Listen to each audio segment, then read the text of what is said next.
Welcome back to Candid Conversations on Leadership. Chris, today we are joined with a guest, James Quisenberry. Today we're going to be talking about, what are we going to be talking about today, Chris? Servant leadership. Servant leadership. Yeah. James, can you introduce yourselves to our viewers and listeners? Yeah, I'm James Quisenberry. I work in student affairs. I lead the IT group over there, but I've been involved a lot with leadership on campus, part of the group that started the IT leadership workshop. Wonderful. So let's tell our viewers and listeners a little bit more about what is servant leadership. Yeah, so servant leadership is really this philosophy where the leader's primary goal is to serve others. It came out of an essay called "The Servant as Leader" that Robert Greenleaf wrote in 1970. So this is not a new concept. I was trying to do the math this morning. I think that comes out to 55 years ago, and so it's been around for a while. James, can you talk a little bit about your understanding of the concept? Yeah, it is the idea that the leader isn't in the middle of things. The leader is going along, helping their team accomplish the goals and not necessarily getting in the way, but helping getting things out of the way of the team. Yeah. So what are some of the traits of a servant leader? What do you think a servant leader kind of exhibits? Candice? So there are 10 characteristics. I'm not going to talk about and memorize those, but I'll talk about some of them. So one of them is empathy. So really understanding and valuing someone else's perspective. There's listening. So really making sure that you hear and make space for someone else's voice. There's building community. There's also awareness, both self-awareness and organizational awareness. There is stewardship. So looking at people and the resources that you need for the community. There's commitment to growth. And there's also humility. So that's there. And why are these important? Well, mostly it's because you want to be able to build trust and really get people engaged. It also helps build morale with the team. And if you can do that, you can really make sure that people will stay with your organization and it can help with retention. And also you can build collaboration, and you can also make sure that people are innovative. And more importantly, the most important thing is that you can create ethical and sustainable community cultures at your organization. Yeah, thanks for explaining that. James, from your perspective, how does this differ from maybe traditional versions of leadership? Why was this essay in 1970 kind of a revolutionary thing? Yeah, and it started then, but it took a while for it to take hold. You look at the other literature about servant leadership, it's emerging throughout the 70s, throughout the 80s and 90s. And I think it kind of paralleled, generational change. How people wanted to be led played a big part of that. I think people don't usually unpack those different areas of servant leadership. I think a lot of people think of it in a kind of duality where my boss is supposed to take care of me more in that kind of servant leadership. But servant leadership is not necessarily about one-to-one relationships. It's about serving the organization and serving all of the staff, which sometimes requires accountability. Yeah. What does that look like in reality? Yeah. Well, that means that's why listening and empathy are some of the important factors there, because you need to understand where all of your team kind of is at to be able to serve them and the team both. Yeah, absolutely. So Candice, where did you first encounter servant leadership? So servant leadership was first introduced to me when I was an undergraduate at the University of Illinois. I am involved and still involved in Alpha Phi Omega, which is a service fraternity. And our leadership, our core principles is leadership, friendship, and service. And so servant leadership, it's a volunteer organization. So our leadership core principles are serving others first. So the leadership program that we did, that was the core. So they talked about servant leadership. We have programs that we did, our launch course.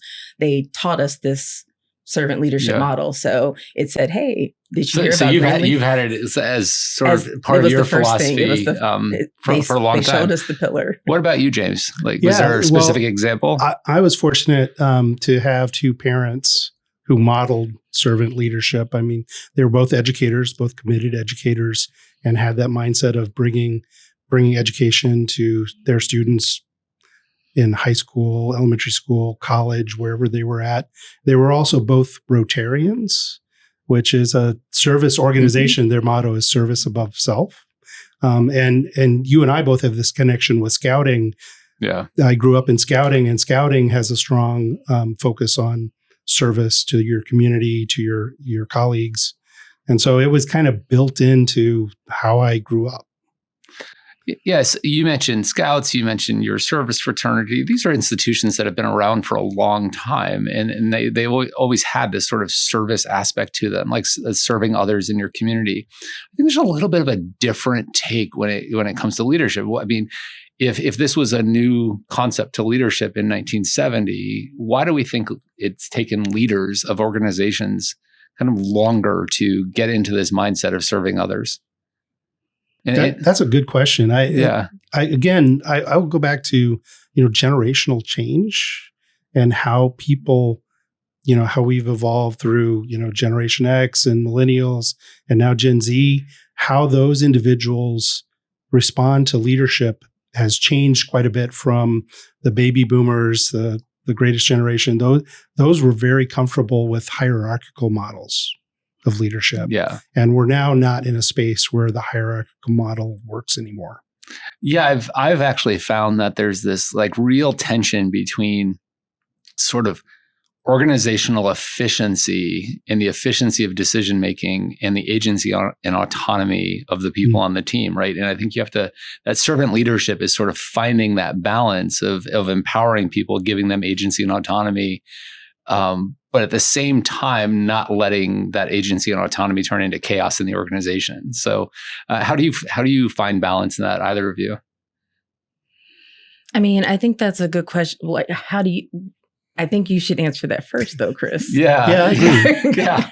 So I think it's a matter of deciding when and where that agency and autonomy matters.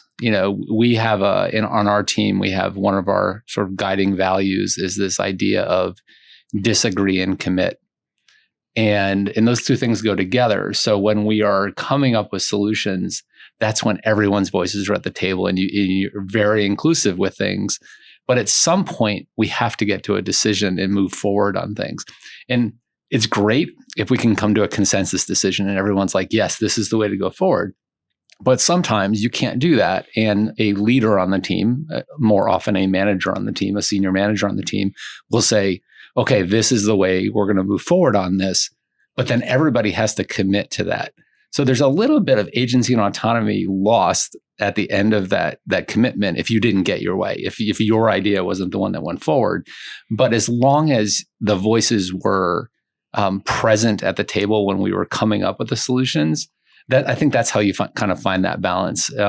And then you have accountability. You mentioned accountability earlier, James, that everyone then has accountability to that decision, even if it wasn't their idea to begin with. I think one of the things that we mentioned earlier was humility. And I know there was kind of this discussion about, does humility and accountability go together? And I think there's a misconception about servant leadership that it's passive or soft. And I believe that you can serve an employee sometimes by holding them more accountable, because not being accountable can be a barrier to their success. Absolutely. And so you have to take this idea of being a servant to someone outside of what they may feel in the moment. Yes. Right. Yeah. And have that more broad view. And I think that's where listening and empathy is very important, because you have to help your staff, particularly maybe the ones that aren't on the so-called winning side, understand why you're going that different direction and how it may play into their motivations that they don't feel like it's the right direction. Yeah. It's definitely not just being nice. Some people think of it as that way. It can empower others, and it's really being compassionate, and it can be decisive. Yeah, I think to maybe amplify what you said, James, is this idea of sometimes you can see somebody on your team getting in their own way, and you will sort of not give them what they're asking for, but give them what they need. Right. And I think the servant leader is the one that can make a distinction between those two things. Because a lot of times people will ask for things and it's actually not going to be good for them in the long run. You know, I'm not saying we should second guess what our team members say they want, but digging down underneath what they say to understand what they really want and need and help them get to that place. Yeah, I think we have to help people understand that servant leadership isn't a duality. It's not like you and me, I'm serving you. Yeah. It may feel like that at times, and you may want it to be that at times, but a servant leader is really serving the group, the organization. Yep. Sometimes that may mean helping you in a particular place, but sometimes it may be helping the group, and that doesn't completely line up with what you specifically want. So it's only a duality when you have a two-person organization, right? Because then that sort of encompasses the group. But there's so many times in my experience where the needs of one employee conflict with the needs of another employee, and I have to make a decision that's good for the organization. And hopefully I can align that to be good for those individuals, but I'm really serving the organization at the end of the day. Servant leadership is truly strategic. It's fostering that development and then aligning all of the team goals with the individual strengths. So it's very much. Yeah, I think that's a key developmental step for people who want to move from being an individual contributor or like technical lead to being a manager leader kind of role. They have to start seeing beyond what affects them directly and what their motivations are. And that's getting the heart of a servant leader. So that actually brings up an interesting question, because when Candice and I did the live Candid Conversations last year, one of the questions we got from the audience was from a younger staff member who was earlier in their career. And I had talked earlier in the conversation about it not being about me anymore, that I was leading for others. I was leading for the organization, and I wasn't so focused on my personal advancement. And his question was, well, I'm still down here in the organization. If I start being all about others and all about the organization, how do I advance myself? And so, is servant leadership something that we evolve into over time? Or is it something we actually can do earlier in our careers and also accelerate our own careers? So I'm going to take the guest prerogative here and ask both of you a question, because this is something I've been thinking about, which is, we can learn to be better listeners. There's ways to practice your listening skills. Can you learn to change your motivations? And because servant leadership means you have to have the heart of a servant, you have to want things for your team, for your group, not just for yourself. That's the humility part. How do you learn to change your motivations? How do you learn to change your motivations? So I think that's a hard question. So I mean, I'll take a stab at it. So I think it's it is a hard question. It is a hard question. So usually I think it's all the small actions matter. So usually I tell people you have to be selfless. And so when I tell people, when they ask a question, sometimes you just want to learn about a person and you don't want to think about the end goal. So sometimes I ask people a question like, hey, how was your weekend? And I don't want to think more about why am I asking the person about their weekend? I just want to be in the moment, really listen to how their weekend was. Oh, tell me about it. Not what I really want to get at, which is okay, well, what's the next part? I just want to be in the moment. Okay, you went camping. Cool. Tell me about that. Because in my head, I'm okay, after she tells me about the camping, I want to ask this next thing. I want to just invest in camping. Okay, cool. And tell me that. And then if I forget about the next thing, that's what I want to just do. And so I tell people, just forget about the next thing, just invest in the person. So active listening is the thing that you have to focus on. And so just be there and show empathy in the person, and just that's the only thing you can focus on. So just do that. That's a great answer, Candice. I've been sitting here thinking, I was trying to actively listen to you, but I was also formulating my own. It's hard. It's hard to do. It's a really difficult thing to do. But I'm going to go to something that I read in the book Atomic Habits. I think the author is James Clear. I may get the last name may be wrong on that. But he talked about when you want to change your motivations and you want to change your habits, you have to think through the lens of an identity. And you say, I am a servant leader, right? You say, I want to be a servant leader, and therefore I have to act in this way. And so instead of just trying to act in that way, you have to think about, if I were a servant leader, this is the way I would act, and start acting towards that. So it's an aspirational thing.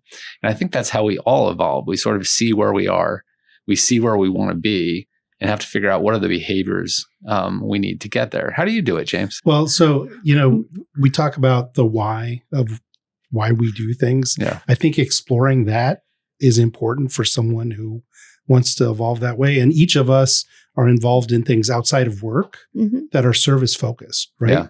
And so I would say you're not just going to be a servant leader if you just focus on doing it at work. You have to find a way to live it in your life. And if you live it in your life, it'll be easier to do it in your work.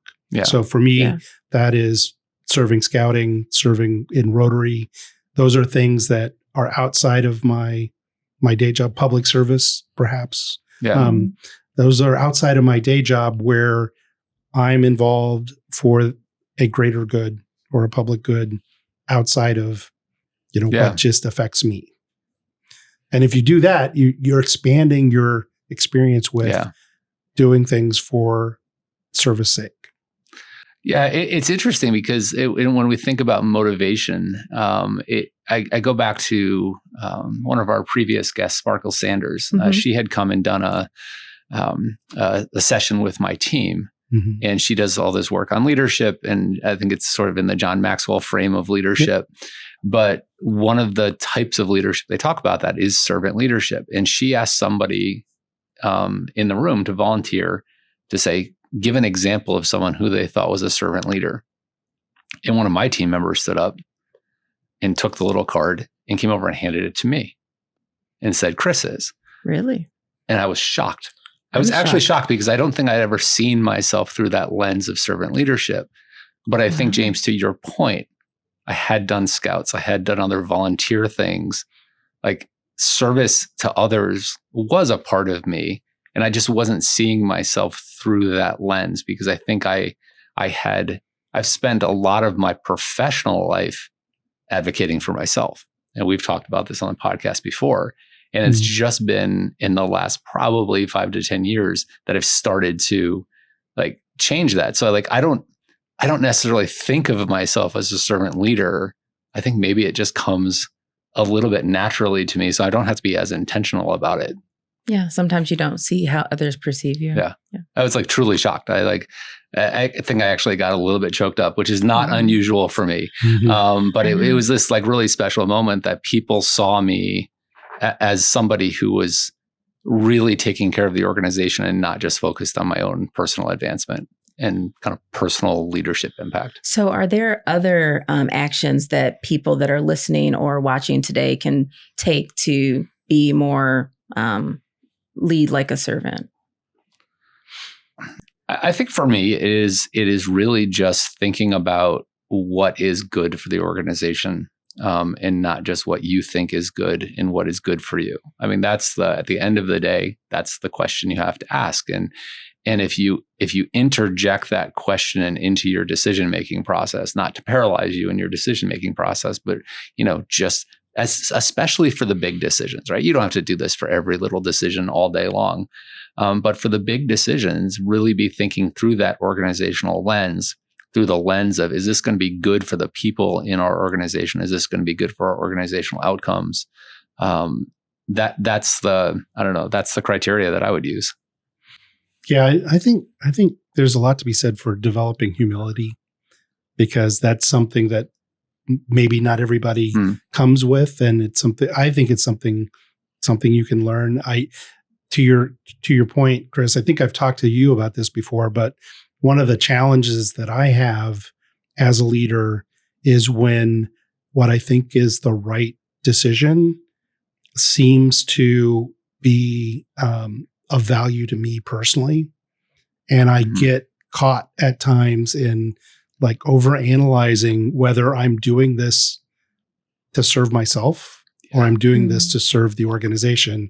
And it's not just how I feel about it, it's how it will be perceived. So sometimes I go down the rabbit hole too much, justifying certain things because I don't want it to come across as I'm building an empire or I'm doing things for my own end. And it's not, I don't think it's completely fair to say you should ignore that as a person who's trying to grow and expand your career. You have to do some of those things. But if you're introspective about it, that's where humility is clicking in to make sure you're checking your reasons and asking yourself, am I doing this for the right reason? Yeah, that's a really, I think, good way of looking at that. But I would caution you, and I think you understand this about yourself, like don't overanalyze that, because I think we think of servant leadership and individual advancement or what's good for you in your career as this binary decision, and it's not, right? If you're truly a servant leader and you're doing what's good for the organization, that will end up being good for you individually. And so you're not having to set yourself aside in this process. Yeah, I'll add that, managing ego is something that a leader has to think about, right? Mm-hmm. And I don't know anything about that. not pointing any fingers here. But sometimes a team needs a strong ego to push through things. Yeah. Mm-hmm. Right? To pull them through things. And so you can't say, no, don't do that. Suppress your ego all the time. You have to find, like in everything, you have to find balance. Yeah. I have a sticker on my desk that actually says, don't let your ego become someone else's headwind.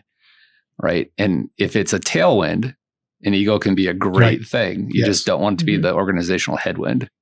So it's along those lines.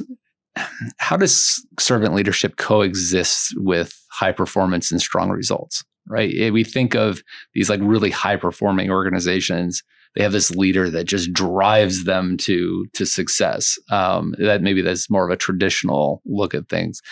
In your experiences, where has servant leadership really like pushed performance and results? Well, I know that the team is always happier when they understand what they've done to get to where they're going. And a servant leader is always lifting up the performance and the contribution of all of their members. And so the celebration at success is that much richer. And you end up managing your turnover if you have a culture of servant leadership, because people are gravitating towards that. Yeah. They feel supported in that.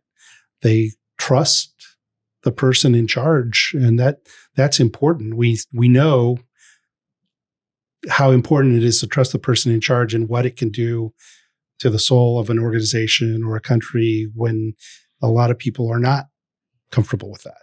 Yeah. Yeah. I'm going to throw a little tangential thing in there. Yeah. Go for it. If that's okay. Yeah, absolutely. Yes, sorry, I didn't mean to step on you. No, it's okay. But, I was thinking of a specific example, so go for it.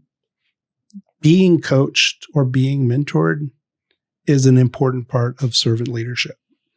Say more. Because you need someone who is to the side and can look at what you're doing and help you see when you're blind to maybe personal motivations or making a choice that is not serving your group.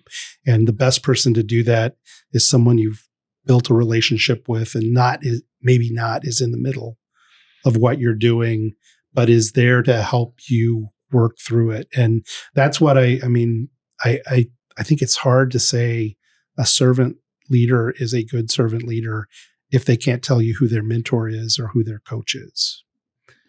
That's interesting. Because they're not being humble and letting someone else help them find their path. Right. I've always said the greatest value of a leadership coach or some other professional coach is that they don't let you believe your own BS. Right. And that's essentially what you're saying. They check you. And that's a really important thing to have, especially with servant leadership. I hadn't thought about it through that lens, but I think that's really important because they're the ones that are going to ask you the right questions to know whether or not you're really serving the organization or are you serving yourself. I mean, of course, a servant leader hasn't gotten there by themselves. So that does make sense that they had to have some assistance from someone. So we're sitting here talking about this servant leadership thing, and it sounds like we have all the answers. How hard is this to do? Like, what are the hardest parts of practicing this? The hardest parts of practicing servant leadership? For me, it's the active listening part is the hardest part for me personally. Yeah. But that's just me personally because I, as you know, talk a lot. And when one talks a lot, it's harder sometimes to talk less and listen. Yeah. Especially when people are talking really slowly, right? I hate slow talkers. Yeah. So James, for you, like, what's the hardest part? Oh, no. Clearly for me, it's getting out of my own head when I'm trying to figure out what the right thing to do is, because I want to be sure. Yeah. I don't want to make a mistake. I don't want to let people down. That's a feature of being a servant leader. You don't want to let people down. And so not over analyzing it, trust your experience, I have probably 5 coaches and 2 mentors, and I need them all the time. Yeah. Yeah. For me, I think it's not letting my confidence get quick to solution, right? The right answer is normally in the room, not in my head. And so it's a matter of, when we encounter a problem as an organization, my first inclination is, I know how to fix that.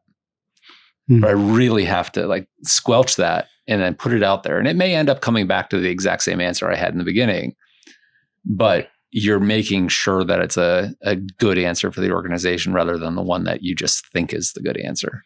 I really love it when a team member has an idea that I think is the right answer that I was thinking about, and they bring it to the table. Yeah.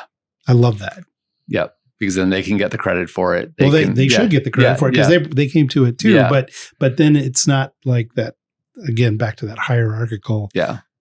This is James's idea, so we got to do James's idea. That's not where we want to be. I remember there was a moment with our team. This was several years ago. It was pre-pandemic. And the team was struggling to come to an answer on some technical solution. And I noticed that, and I had sent a calendar invite to the people that were involved in this decision, and the topic was on it, with no other explanation to why we were having this meeting.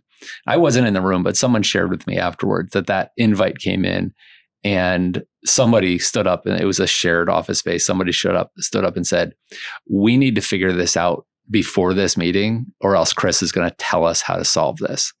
Right. And that, those types of incidents, those moments remind me that sometimes I can get too far out ahead of myself on these things. But it also motivated them to come to an answer. And it was actually a different answer than I would have come up with. And it was a better answer. And so, maybe kicking the organization a little bit in that direction is a good thing and does serve the organization. So can I ask one final question since we're getting kind of close to the end? Yeah. So James, I'm curious, because we haven't had you on the podcast before, what's one leadership lesson that stayed with you throughout your career that you want to share? I've shared this with a number of people through the MORE program. They ask you to go through your leadership moments and over time, and we use that in the IT leadership workshop. But the important thing that I learned was when I was transitioning from someone who was being mostly led to being a person mostly doing the leading. And it was tied to an important time in my life when I lost my parents. And I realized how much of a role my mom had played, both, she's my mom, right? That's the core thing. But she was also a consummate professional in higher education. And I could always go to her and ask questions. And I had lost my mentor, who was also my mom. And it made me both comfortable with the idea that I still needed mentorship and I had to find it somewhere else. But it was also at a time where, I was in my 40s and I had to think, it's time for me to be doing that for others. And it came at the time that I went through the IT Leaders Program and we started talking about creating the IT Leadership Workshop. And it was just that moment of, I need to change this from taking or getting leadership and mentorship to I need to be focusing more on sharing it. And I think that's a service leadership kind of moment. And it has stuck with me and I'm really happy to where it's led. Thank you, James. I think that's a perfect way for us to finish up today. Yeah, thank you so much, James, for being on the show. You have worked with Candice and me for years, putting on the IT Leadership Workshop on campus, and I can't think of a better guest to have launched our first guest of season 2. So, thanks for joining us and giving us your thoughts on servant leadership. And to our viewers and listeners, if you've got any questions on servant leadership or comments or examples from your own life, feel free to leave them in the comments and let us know. Yeah, I've been glad to do it. And I do need to thank you for the technology community on campus. This is a great forum that you guys have put out there because people have these questions and wonder about these things, and you're putting it out there. So thank you guys for giving your time and your effort to make it happen. Yeah, it's tons of fun to do. So glad to do it. Thanks. Yep. Thanks, everybody.